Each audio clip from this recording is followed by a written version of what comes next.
All right, let's talk about After Office Hours, a 1935 crime drama starring my favorite, Constance Bennett, and co-starring Clark Gable, or probably, yeah, Clark Gable, with a screenplay by Herman J. Mankiewicz, the screenwriter who would go on with Orson Welles to write Citizen Kane.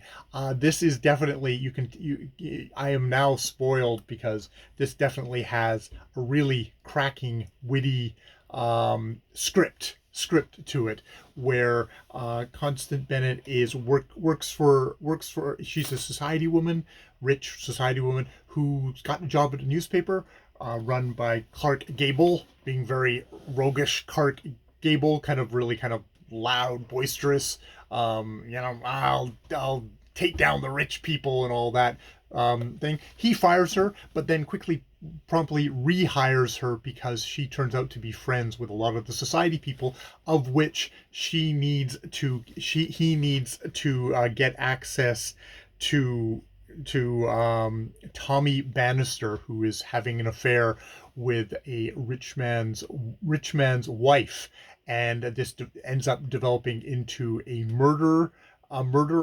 is a crime drama where uh where where Clark Gable is James Branch, is quickly sort of is increasingly just using and using Constance Bennett's Norwood. This is definitely Constance Bennett getting to be in great dresses. She has one dress in one scene where she turns around and it's got a bold X across her back, and you can see sort of the sides. It's like extremely sexy dress. She is again playing her usual kind of an intelligent, kind of playful, wistful kind of beauty in the picture.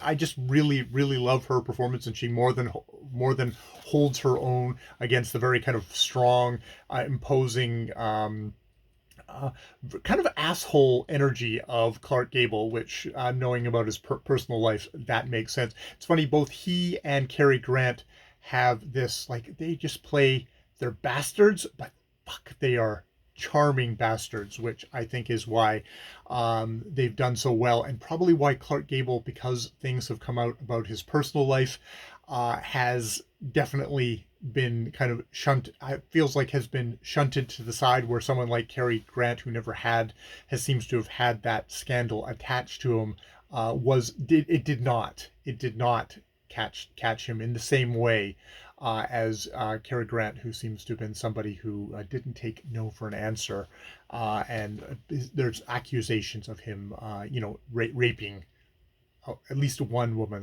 Loretta Young. But you know, in this movie, he is goddamn charming.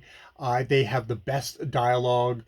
There's one scene where one of their newspaper reporters has been missing for 3 days, and he's like, "Oh, you've been off on a drunk." It's like, how can I get drunk in 3 days? It's kind of like that sort of thing. Or Billy Burke, who is probably best known as the Glinda the Good Witch, makes an appearance as Sharon's mother in this picture, and she's been talking with Jim Branch, and she talks about a scroop. There's been a scroop. Billy Burke, who in Wizard of Oz has this very high voices, kind of talking like this, and you think, oh, that's something that's been put on for the thing, but no, it's like every single performance. That is the kind of the high, kind of weird, high voice energy that she brings to all her parts, and it makes it makes very good sense. It makes very good sense in all her stuff.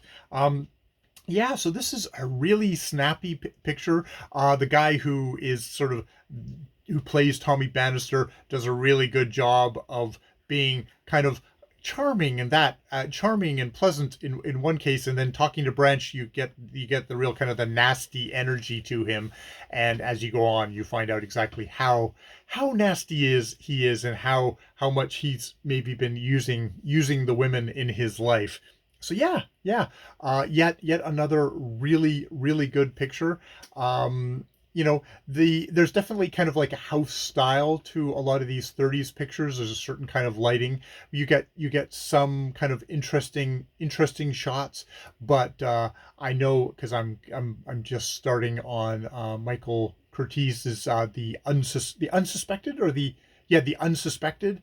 I think it's the unsuspected, which is got, wow, this is a jump forward into the 40s, I think 1947, and it has got the noir lighting, and every shot is so beautiful. And in this case, it's more about the script. It's more about that fast, pacey script. It's interesting. They talk about like Clark. She apparently Constance Bennett turned down co-starring with Clark Gable in "It Happened One Night," which the role ended up going to not Claudette Colbert. Oh God, see if I get my names right. Thing here I have to go through. Okay. It happened one night. Frank Capra picture with Claudette Colbert. I was correct.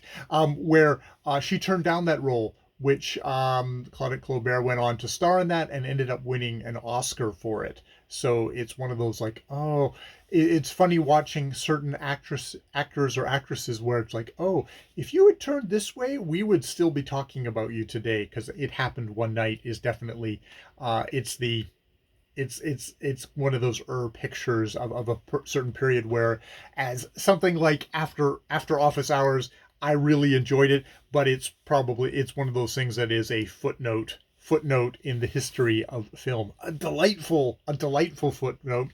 Which, it's funny again with the ending, it's like we get solve this, and then romantic thing done, and bam, we're out. We are just, these things are tight. These things are super, super tight. It is 72 minutes long, and not a moment is wasted, which I really enjoy in my Hollywood storytelling. All right, I will leave it there. More videos later.